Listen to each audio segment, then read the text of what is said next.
Hello YouTube, how you doing? I'm going to walk you through rotating the tires on the van with a full-size spare.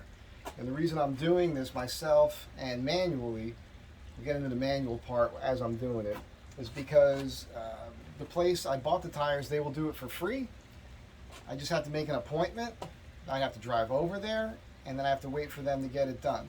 So the amount of time it takes to drive there, waiting for them to do it and then do it, I could have done it myself already. That's the first thing. And then the next thing is just we're burning gas here, right? If I got to drive over there, I'm burning gas. So I'm able to save money doing it this way. Just so you understand, when you rotate your tires, what you want to do is you're putting your rear tires on the front, but there's a crisscross pattern that most people would recommend doing, which would be your passenger rear goes to your driver front, passenger rear, passenger front, goes to the driver rear, boom. When I do that, I'm actually going to end up taking one of those front tires and making it my spare, and my spare is going to become my driver rear. Now my spare, I had put a plug in it when I was home in Jersey last year with a plug tool, did it myself, and when I took it off, when I rotated tires when I came back, it was leaking. So I had it plugged. Now, I didn't plug it through the hole like that. I had the tire removed from the rim and a patch put on the inside. So I'm going to make sure I put that on the rear just to be on the safe side and see what happens. All I'm using for this is standard tools, 2 jack stands, and the little jack I bought the other day that you saw in the other video.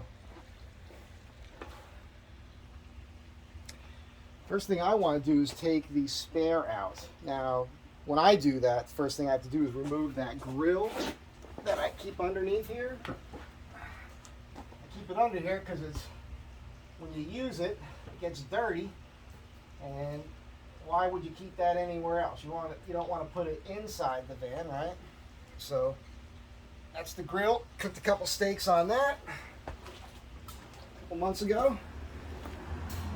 And then your next step is to lower this. So the van comes with tools for that. This is not for this. That's something I use for the dog house.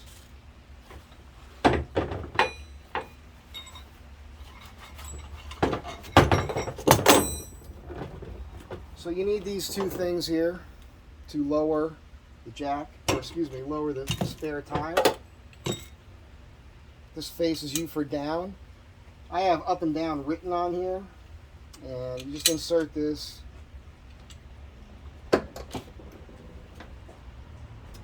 Insert this in here. And lower your tire.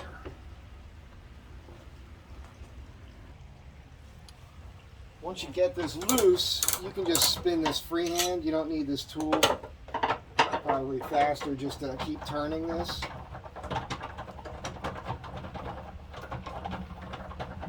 Easy peasy. And you guys understand there's just a metal bracket that goes through the center of the tire that's attached to that cable. So you get that loose enough. And then you reach in here, tilt that bracket up. As you can see here, you get the tire out. That's that, and it's still holding air, which is nice. So I guess the patch is working. I'm going to inflate this to 50 psi to match all the other tires. All right, we went over this one the other day. You always want to loosen your lug nuts before lifting the vehicle. Somebody mentioned in the last video about buying a ratchet, like an impact driver for this. Yeah, I mean, that saves time, no doubt about it, but what if you don't have one? Or what if your battery's not charged? You know, you're in the middle of nowhere and you got to do this. I've got these little rules for myself, you know. When I used to lift weights, I always said you should always be able to work out with your body weight, not max it, work out with it. And a basic fitness test for me is, can you manually change a tire? If you're in such bad shape that you can't manually change a tire, start working out. Which is going to bring up something else. I'm motivated. I've just started working out again. So hopefully you're going to see a change in my physical appearance here on the channel. And I'll get into that in a minute. I'm actually going to show you a move I kind of invented in this video, so stay tuned. I like to use that flat spot under the rear differential when I'm trying to lift both tires at the same time. The lug nuts on that wheel were actually loose. They weren't so loose you could turn them with your fingers, but they were real easy to turn, which is a little shocking to me. So I'm glad I'm doing this. I think I'm doing this for a record too, because these tires, I'm supposed to rotate them about every 5,000 miles. So I figure if I have an issue where I need to utilize the warranty, and they say, you know what, I just realized the differential's off center. So even I thought, you know, this tire's already up off the ground. I forgot about that. I'll go ahead and put a jack stand. Well, I'm getting both up still. Now I'm going to put a jack stand under this tire real quick, and then I'm going to move the jack to underneath the what is that? The shock mount on that side to get that side up. So hang on. That's what I'll do.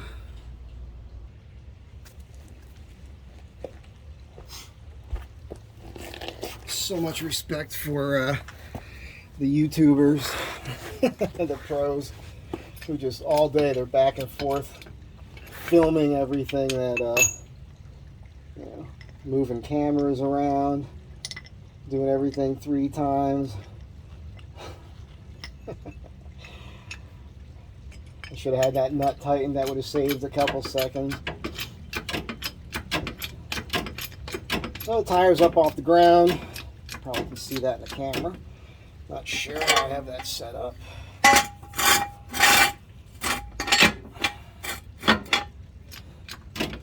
You got to get this set just right so it clicks in, and when you drop it, you know, then the tire, there we go. So when I drop this now, the tire will still be up off the ground. Common sense sort of stuff. And there we have it. Now I can remove both back wheels. Remember to get that screw down. Let me go ahead and push this down all the way. I'll be taking that screw up, I think, to do the front, but just reminding myself here to tighten this screw at the bottom. Next step is removing both of the tires.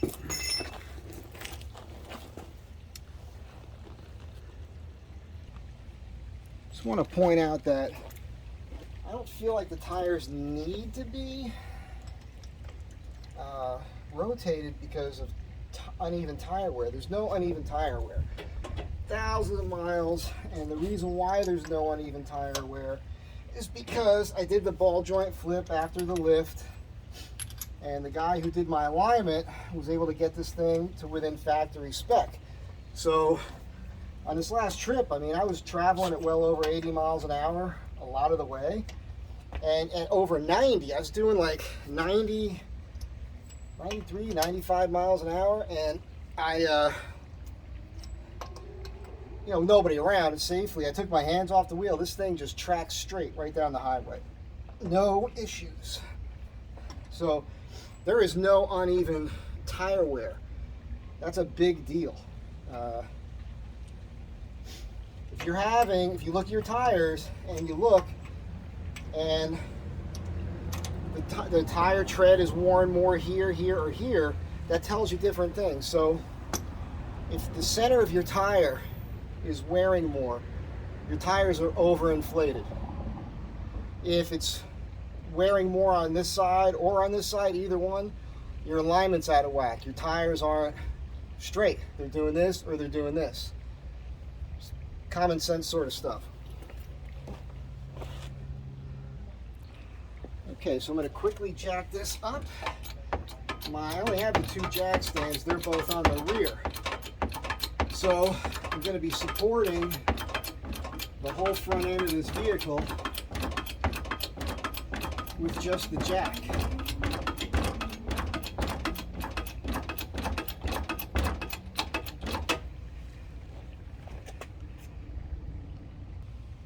Alright, try to do this pretty quick here.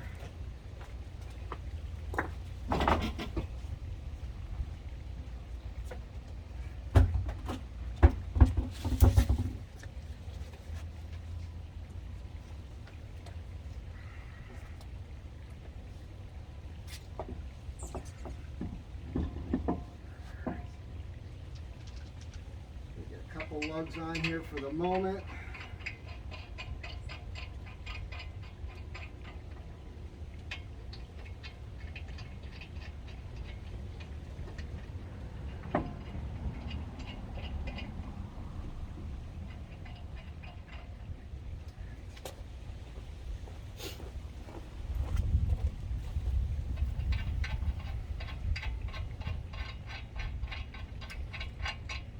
This will probably become the spare.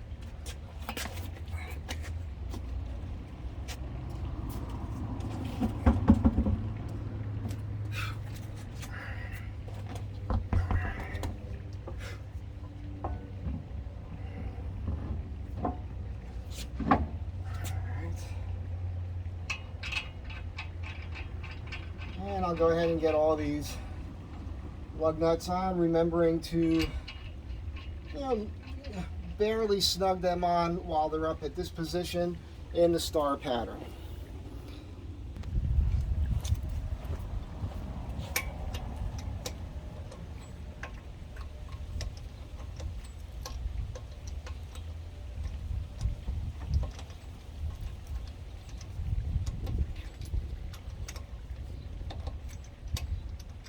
Just a little snug. I'm trying not to go super crazy. I'm just supported by that little bottle jack there. So the other side's already snugged up. I'm about to lower this front end, and then after I lower the front end, I will go ahead and torque these suckers down.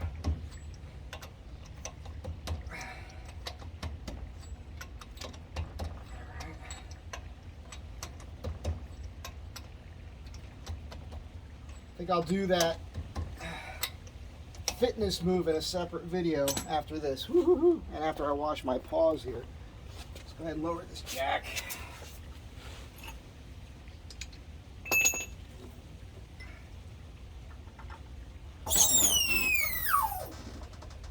That sounded cool.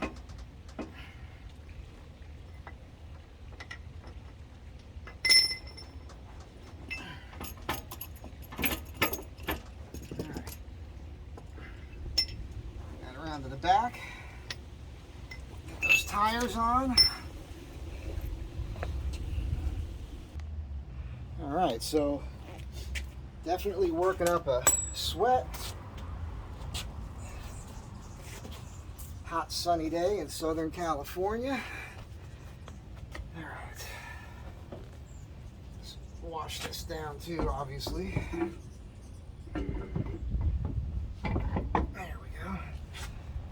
So yeah,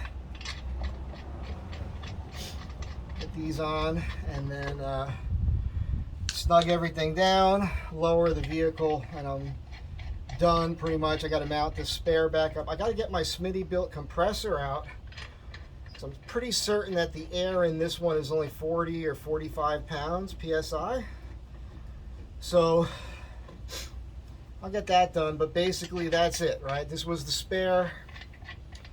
Now my right front driver is going to be my spare. And as I said, this rear passenger is the one that has a patch in it. So something to be aware of. You know, I wanted to put it back here to be on the safe side. I just figured, you know, for some reason that loses air real quick. I don't think it's going to. Or that was the give out. I'd rather have that happen on the rear than on the front. But after if this goes 5,000 miles without issue, next time I rotate them, it will end up front. All right, wheels are on the ground. Still have to torque them up, and I figured let me get this in first. This is pretty much the last step. It's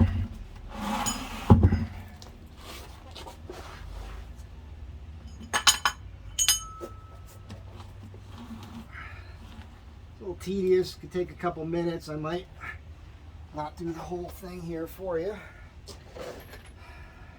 Make sure it says up.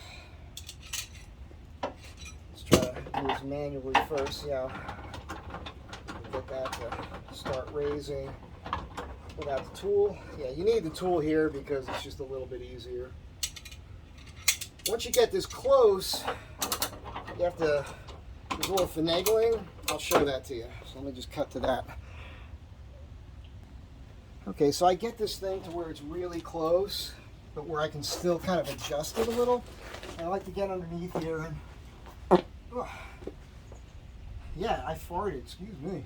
It's like a, Swalwell guy. So I like to manipulate this thing so that it, it's in the right spot. It basically ends up hitting the bracket for the tow hitch, and I'm not pinching my air line far enough away from this, not touching the shock. So you get that nice happy medium spot there. Make sure you're in the right spot. And then just tighten that sucker up.